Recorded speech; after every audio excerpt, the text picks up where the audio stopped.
Hello guys, ഇന്ന് നമുക്കൊരു special variety chutney try ചെയ്താലോ?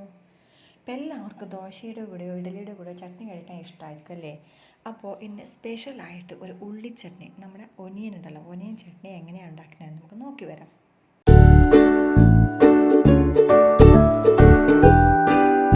അപ്പോൾ ഒനിയൻ ചട്നി ഉണ്ടാക്കാൻ വേണ്ടിയിട്ട് ഏകദേശം മീഡിയം സൈസിലെ 7 ഉള്ളിയാണ് ഞാൻ ഇവിടെ എടുത്തിരിക്കുന്നത്.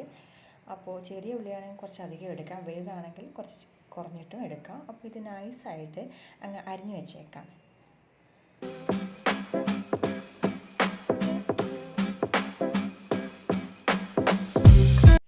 ഇനി നമ്മൾ കുറച്ച് ജീരകവും ഉലുവയും അതുപോലെ തന്നെ കടുകും കൂടെ ജസ്റ്റ് ഒന്ന് ഓയിലില്ലാതെ ഫ്രൈ ചെയ്തെടുക്കാം. കുറച്ച് ചൂടായ ശേഷം കുറച്ച് ബ്രൗൺ കളർ വന്നതിന് ശേഷം വേറൊരു പാത്രത്തിലേക്ക് മാറ്റി വെക്കുക. അതിനുശേഷം നമ്മുടെ കോക്കനട്ട് ഓയിൽ ഉണ്ടല്ലോ, അത് ആ പാത്രത്തിലേക്ക് ഒഴിച്ചു കൊടുക്കുക. അതിലേക്ക് ഒരു കൈപ്പിടിയോളം നമ്മുടെ ചുവന്ന മുളക് ഉണ്ടല്ലോ, ഗുണ്ടൂർ കാരം എന്നൊക്കെ പറഞ്ഞ ഗുണ്ടൂർ മുളക് നമ്മൾ ഇട്ട് കൊടുക്കുക. അത് ഫ്രൈ ആയതിനു ശേഷം ഒരു മിക്സിയുടെ ജാറിലേക്ക് മാറ്റി കൊടുക്കുക. തണുത്തതിന് ശേഷം വേണ്ടി മാത്രം മാറ്റുക. പിന്നെ വറുത്ത ആ ജീരകവും ദാലും കടുകും കൂടി ഇട്ട് കൊടുത്ത് നല്ല ഫൈൻ പൗഡറായിട്ട് വേണം പൊടിച്ചെടുക്കാൻ വേണ്ടിയിട്ട്. അപ്പോൾ അതിലേക്ക് ആവശ്യമായ ഉപ്പൂടെ ചേർത്തിട്ട് വേണം നമ്മളിത് പൊടിച്ചെടുക്കാൻ വേണ്ടിയിട്ട്. ഡ്രൈ ഫോമിലായിരിക്കും നമുക്ക് ഈ പേസ്റ്റുള്ള ഈ പൗഡർ കിട്ടുക. ഇനി ഇത് സൈഡിലേക്ക് മാറ്റി വെച്ചേക്കാം. ഇനി നമ്മൾ അരിഞ്ഞു വെച്ചിരിക്കുന്ന ഒനിയൻ ഉണ്ടല്ലോ, അത് ഈ പാത്രത്തിലേക്ക് വഴറ്റാൻ വേണ്ടി ചേർത്ത് കൊടുക്കാം.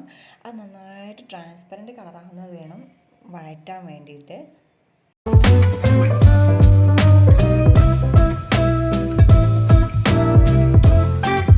ഇതിലേക്ക് ആവശ്യമായ കുറച്ച് പുളി, കുരുവില്ലാത്തത് പുളി ഇതിലേക്ക് ചേർത്ത് കൊടുക്കാം. അതും കൂടെ നന്നായി ചേർത്ത് നമ്മൾ വഴറ്റിയെടുക്കാം. ഈ ഉള്ളിയുടെ കളർ ഏകദേശം മാറി വരുന്നുണ്ട്. ഇതാ നോക്കി, ഏകദേശം മാറി വരുന്നുണ്ട്. അപ്പോൾ ഇതിനെ തണുക്കാൻ വേണ്ടി മാറ്റി വെച്ചേക്കാം. തണുത്തതിന് ശേഷം മാത്രമേ നമ്മൾ അരച്ചെടുക്കാൻ പറ്റുള്ളൂ. അപ്പോൾ തണുത്ത ശേഷം നമ്മൾ ഈ മിക്സിയുടെ ജാറിലേക്ക് ഈ ഉള്ളിയും പുളിയും കൂടെ വഴറ്റിയതിൽ ചേർത്ത് കൊടുക്കുകയാണ്.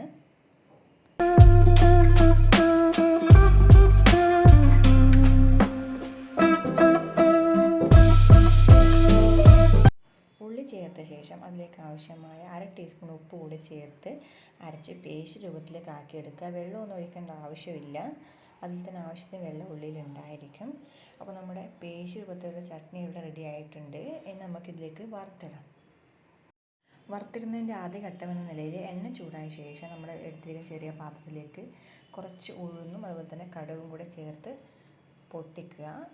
നന്നായി പൊട്ടുന്ന സമയത്ത് വേണം 3-4 തണ്ട് കറിവേപ്പില ഇട്ട് കൊടുക്കാൻ വേണ്ടിയിട്ട്. അപ്പോൾ അത് നന്നായി ഫ്രൈ ആയ ശേഷം നമ്മൾ അത് ചട്നിയുടെ മുകളിൽ ഇങ്ങനെ ഈ വീഡിയോ കാണിച്ച പോലെ നന്നായിട്ട് എല്ലാ സൈഡിലും ഒഴിച്ചു കൊടുക്കാം.